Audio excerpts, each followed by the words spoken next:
Thank you so much for sending us your hail pictures. I know it helps to make your job a lot easier. It does. It does. And you say you like to eat hail? I really did yesterday. I mean, it came down, I picked it up and ate a couple of them. It was clean? I hope, yeah, it looked clean and it No, tasted great. Did it? Okay. Yeah, The dog didn't get to it? No. Okay. Well, that's good. Don't make me sad. I miss my dog. Oh, I didn't know. Yeah. Oh, I'm sorry.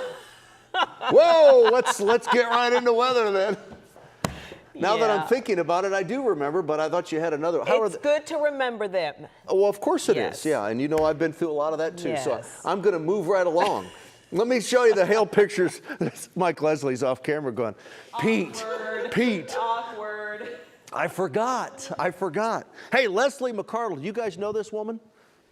She's the boss. She's our news director. That's not Leslie's hand. I think that's Michael's hand, her husband, but that was the hail at her house in Plano. She called me last night. I was like, oh my gosh. Yeah, so that's how big they were. This was like 10:30 last night. Look at a couple of other pictures. Joseph Martinez, you can see that's 2-inch hail. Look at that. You know how I could tell? He's got the ruler out there. Shelley in North Dallas, that was the hail last night. Now, this is after the cold front moved through last night. Susan Gilbert, Tina McKenzie, we had some hail. And then we had this. And listen, I get it. Fake news detective tweeted me, great job on the forecast. Once the front rolls through late afternoon, your severe weather threat is done. Yeah, my car begs to differ. No, I hear you. So what happened last night? Because that's what I said. Once the cold front moved through your area, your severe weather threat would come to an end. Well, here's what took place last night. We have two types of thunderstorms. We have elevated thunderstorms and we have surface-based thunderstorms. The elevated thunderstorms that I'm going to describe here in just a moment, the elevated thunderstorms, they happen on the backside of a cold front, okay, once the cold front has moved through. So what are these elevated thunderstorms? Well, they're thunderstorms that are elevated. They're elevated above the planetary boundary layer. That's the layer of the atmosphere that's in contact with the surface of the Earth. And they occur, as I mentioned, on the backside of a cold front or on the cool side of a cold front or on the cool side of a warm front. Now, the severe weather threat is not as high with this type of thunderstorm, but you can still have some heavy rain and the wind. You can still have that. It's just not as intense, and the hail is not as large as you would have with a surface-based thunderstorm, okay? So that's an elevated thunderstorm. But occasionally, it doesn't happen all the time, but occasionally you can still have severe hail and gusty winds, and we certainly saw the severe hail last night on the backside of the cold front with an elevated thunderstorm. So what's a surface-based thunderstorm? Surface-based, these are the bad ones. The surface-based thunderstorms are just the opposite of an elevated thunderstorm. These are the thunderstorms that result from being lifted into planetary boundary layer. Remember, that's the lowest level of the atmosphere that's up against the surface. So they happen in that right at the surface instead of up above the planetary boundary layer. Surface-based thunderstorms, they occur on the warm side of a cold front or the warm side of a warm front.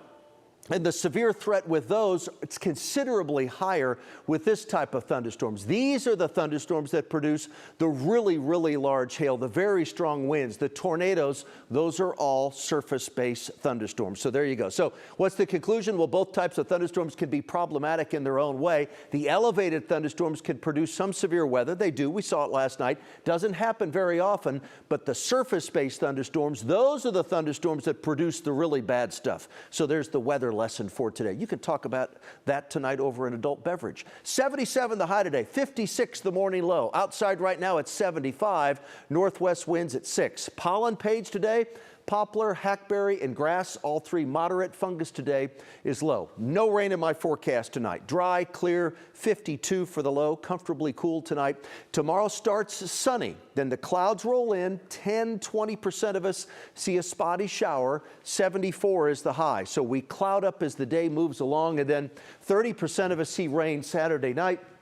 Sunday, 70% of us see rain, 30% of us rain on Monday, 70% of us rain on Tuesday, 40% on Wednesday, 20% on Thursday. So no severe weather this weekend. A couple rumbles of thunder. You don't have severe weather, Mike, when it's in the 50s, but you could have some thunder and certainly some lightning, and they go together, you know, and maybe some pea-size hail, but not that big stuff we saw last night. That's good. Yeah. Is a hole in the studio just going to open up and swallow you whole right now? I had forgotten. It's been I had 2 forgotten. years Yeah, since I know. my I mean, cat listen, died. full disclosure, I don't remember what I had for lunch yesterday. I don't remember that your dog died 2 years ago, but I am sincerely sorry for not remembering. I'm not sure. The 2 years I almost feel like might make it better because it's been long enough that it's not still top of That's mind. right. That's I feel like that maybe it makes it a little bit. Doesn't make it any easier for Izzy, but here we go.